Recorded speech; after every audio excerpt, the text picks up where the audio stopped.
Plant tissue दो प्रकार, विभज्योतकी ऊतक, इंग्लिश में बोलते हैं मेरिस्टेमेटिक टिश्यू, और दूसरा है आपका स्थायी ऊतक, परमानेंट टिश्यू। तो plant tissue two types, meristematic tissue and permanent tissue. आज इन्हीं दोनों के बारे में, विभज्योतकी ऊतक क्या है, मेरिस्टेमेटिक टिश्यू क्या है।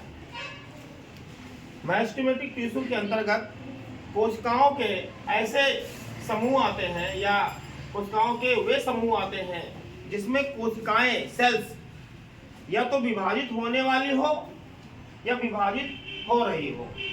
मतलब जो नाम है ना विभज्योतकी ऊतक, जिसमें विभाजन की क्षमता पाई जाती है। देखिए पौधों में दो ही प्रकार की सेल्स है आपकी, जिसमें विभाजन की क्षमता है, जिसमें विभाजन की क्षमता नहीं है। जिसमें विभाजन की क्षमता है डिवीजन की, वो विभज्योतकी ऊतक है, जिसमें नहीं है वो स्थायी ऊतक है।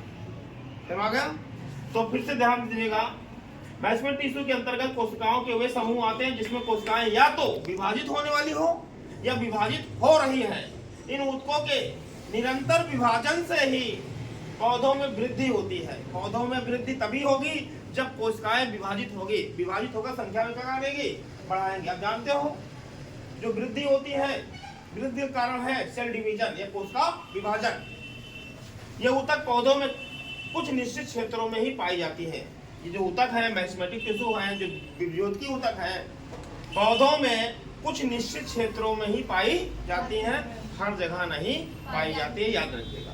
प्लांट में ऐसा कौन सा टिश्यू है जिसमें विभाजन की क्षमता पाई जाती, तो आप बताओगे सर मेरिस्टेमेटिक टिश्यू में विभाजन की क्षमता पाई जाती है। अब आता है स्थायी ऊतक, परमानेंट टिश्यू आती है। तो ध्यान दीजिएगा, जो विभज्योतकी ऊतक है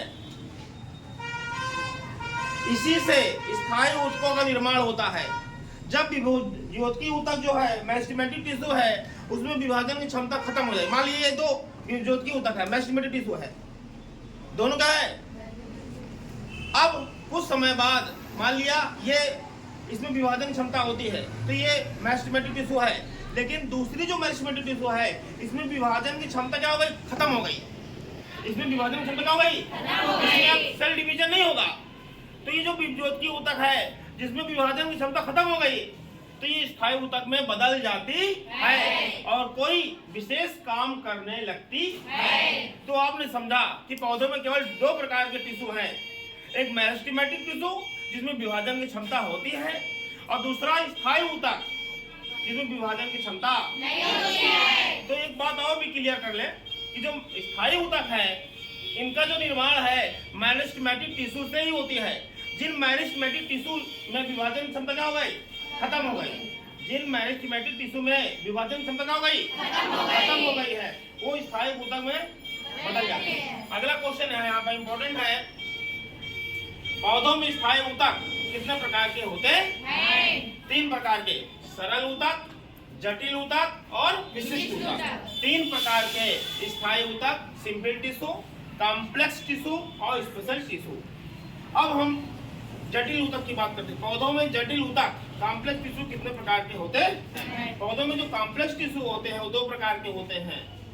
ये पौधों के संवहन ऊतक होते हैं। जो जटिल ऊतक होते हैं ये दो प्रकार के होते हैं, और संवहन ऊतक होते हैं। कल मैंने बताया था कि संवहन ऊतक वैस्कुलर टिश्यू क्या होते हैं, जो पदार्थों को एक स्थान से दूसरे स्थान तक ले जाने का काम करते हैं।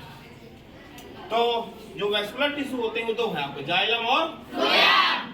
तो पौधों में कॉम्प्लेक्स टिश्यू दो प्रकार के होते हैं, ये पौधों के संवहन ऊतक होते हैं, जाइलम और फ्लोएम। और आप जानते हो जाइलम का काम अच्छा अच्छा पढ़ चुके हो।